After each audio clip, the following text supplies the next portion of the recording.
Yemen के Iran हिमायती Ansarullah या Houthi ने जिस तरह सऊदी के सैंक्शंस के खिलाफ सख्त एक्शन लेते हुए लाल सागर पर सऊदी के लिए कंप्लीट ब्लॉकेट लगा दिया है, उससे ये साफ हो गया है कि हूती अब सऊदी से लंबी जंग लड़ने के मूड में है। लेकिन अब सऊदी अरब ने भी दुनिया के 50 देशों को दावत दी है कि वो उसके साथ यमन के अंसारुल्लाह के खिलाफ एक गठबंधन तैयार करें। हूती का विरोध यानी ईरान का विरोध, खबर है कि कुछ देश इसके लिए तैयार हो भी गए हैं। मिस्र, जिबूती और सूडान ने सऊदी के साथ इत्तेहाद कायम कर हूतियों से लड़ने का फैसला कर लिया है, जबकि सऊदी की तरफ से अमेरिका, पाकिस्तान, मिस्र, तुर्की, जिबूती, सोमालिया, सूडान के अलावा जर्मनी, फ्रांस, इटली समेत कई यूरोपियन देशों को भी बुलावा भेजा गया है। सऊदी अरब का दावा है कि इस गठबंधन का मकसद यमन में हूतियों के हमलों से लाल सागर से गुजरने वाले कारोबारी जहाजों को बचाना है। सऊदी यमन के अंसारुल्लाह से निपटने के लिए एक प्लान और बना रहा है, और वो ये कि बाब अल मंदब से सारे जहाजों को काफिले में भेजा जाए, जिनके साथ जंगी बेड़े भी चले। यानी सऊदी के तेल टैंकर और माल वाहक जहाज अकेले नहीं भेजे जाएंगे।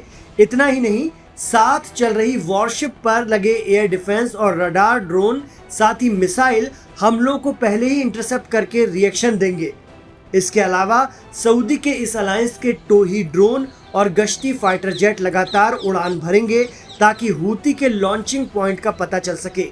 अगर ये गठबंधन बन जाता है तो ये सारे देश रडार, सैटेलाइट और खुफिया जानकारी आपस में साझा करेंगे। 20 जुलाई से ही सऊदी के खिलाफ लाल सागर पर कंप्लीट नाकेबंदी है। इस बीच सऊदी की तरफ से आरोप लगाया गया था कि हूती रेड सी से गुजरने वाले जहाजों से टैक्स वसूलेंगे, लेकिन यमन के हूतियों ने इस आरोप को नकारा है। उनका कहना है कि उनकी दुश्मनी सिर्फ सऊदी से है, बाकी देश अपने जहाज बाब अल मंदब से ले जा सकते हैं और वो किसी तरह का शुल्क भी नहीं ले रहे हैं। हाल ही में पश्चिमी मीडिया ने दावा किया था कि हूतियों को लाल सागर पर वसूली करने का आइडिया ईरानी अधिकारियों ने दिया था। इसमें चीनी जहाजों को छूट दी जा सकती है, इस तरह से कहा गया था, लेकिन हूतियों की तरफ से इस तरह के दावों का खंडन किया गया है। गौरतलब है कि रेड सी दुनिया के सबसे अहम समुद्री रास्तों में से एक है।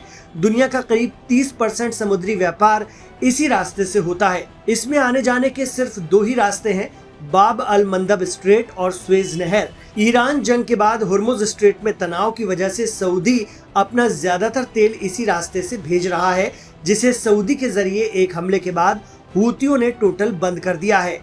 अब देखना होगा कि सऊदी अरब के साथ कौन कौन खड़ा होता है। क्या 50 देशों का गठबंधन सऊदी के साथ बन भी पाएगा?